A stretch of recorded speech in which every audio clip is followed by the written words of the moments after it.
I'm Ernie Wright. I work in the Scientific Visualization Studio at NASA's Goddard Space Flight Center. We're looking at a computer model of the view at the south pole of the moon. This is like a time lapse to show the motion of the sun and the Earth and how the shadows change over time. Things don't rise and set in the usual way here. The sun travels around the horizon, never getting more than 1.5 degrees above or below it, so there are always these long shadows. And from here, the Earth appears to be upside down and rotating backwards, but that's just because of our point of view. The Earth doesn't move much in the moon's sky.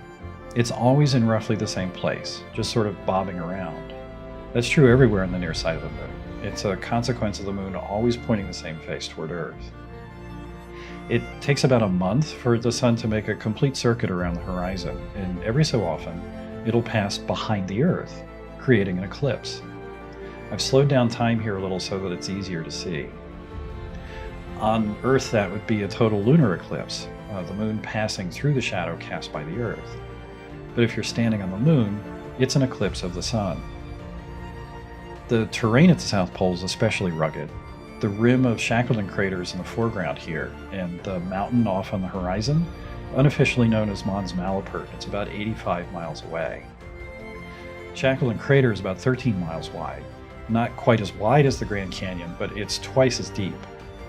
Sunlight never reaches the crater floor, so temperatures there are around 300 degrees below 0 Fahrenheit. This model of the terrain is made possible by Lunar Reconnaissance Orbiter, which has been mapping the surface of the moon from lunar orbit since 2009. LRO's maps will be incredibly important for exploring the moon and locating water and other resources there.